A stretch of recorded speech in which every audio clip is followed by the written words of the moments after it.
P.V. Narasimha Rao garu, I had a very good equation because we were all one state, from Telugu state at that time. I had a very good equation with him. I know him very well. He was a great statesman and also visionary. The Telugu community is proud of him. He was a true Telugu Bidda who reshaped the destiny of our great nation. Born in a humble family, that too farming family, he showed brilliance from a young age. He was a student leader, a freedom fighter, a scholar fluent in 17 languages. Now we are all talking, why should we learn Hindi? Not only he learned Hindi, he has learned 17 languages. That is how he has become a great man. I am very happy. Today I witnessed one of the best our museum. I really appreciate management committee. Now if you come here, who is who has brought what public policy, how it is reflecting on our lives, and also how it is going to reflect for future of all of us. If you go back again, his political journey, P.V. Narasimha Rao is a shining example of balanced and thoughtful leadership. He served the country in many important roles as a member of parliament, Chief Minister of Andhra Pradesh, as Union Minister for External Affairs, Defence, Home, and of course finally Prime Minister of India. Very few leaders have had such vast experience, who is aware of social, political and economic challenges country is facing.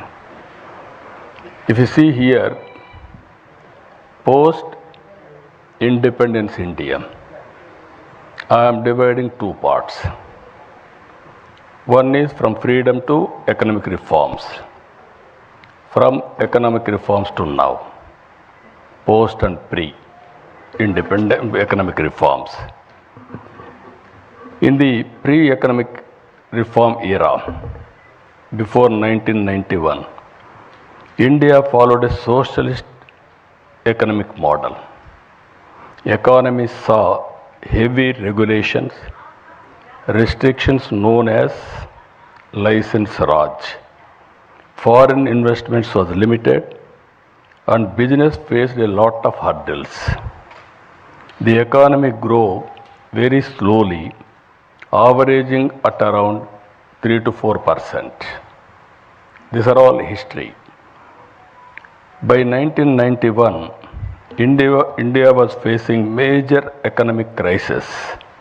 By mid-1991, our foreign exchange reserves hit in all-time low, just sufficient for few weeks to import diesel and petrol.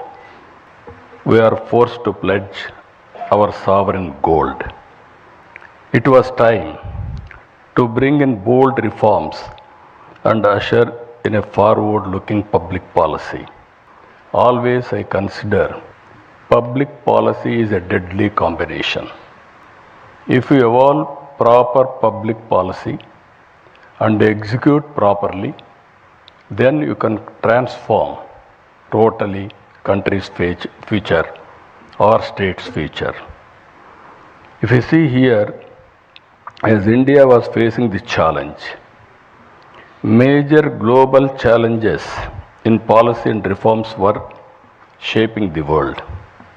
In 1978, Deng Xiaoping, just now Chairman has introduced P.V. Narasimha Rao, was Deng Xiaoping of India.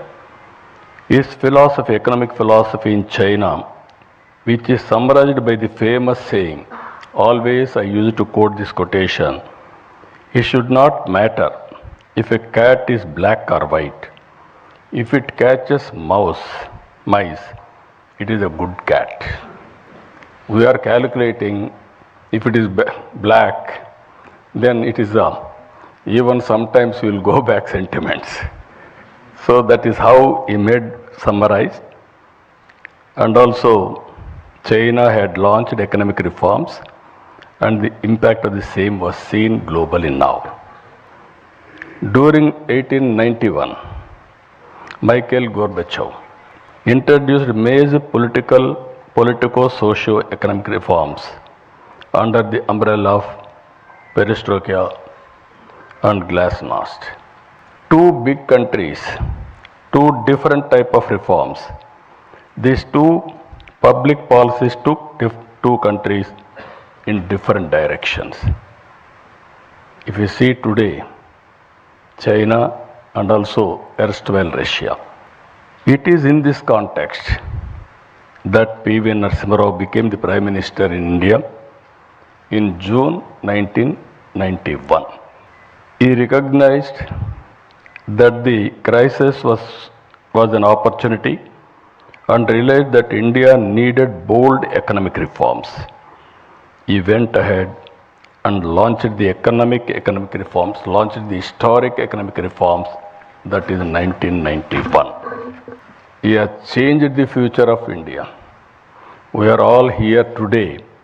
We are enjoying the benefits of his economic reforms, the fruits of his reforms, either education or so many things if you can go through now. Previously, that is pre-economic reforms and post-economic reforms, there is a vast difference. According to me, is a game changer. One, China Deng Xiaoping was respected in that angle. India's Deng Xiaoping, P.V. Narasimha Rao, nobody can forget his contribution for the nation.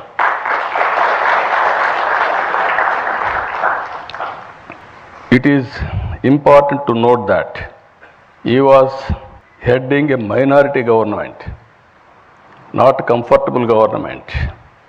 To bring in bold reform, political consensus is required.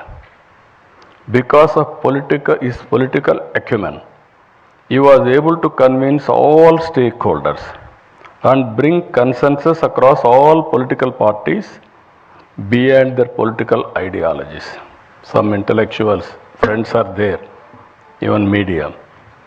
At that time, India used to talk some parties are talking communism, some parties are talking capitalism, some people are talking socialism. But to convince all these people and bring in one platform, it's very difficult. That is the greatest achievement P.V. Narasimha Rao Garu was able to achieve. I really compliment him.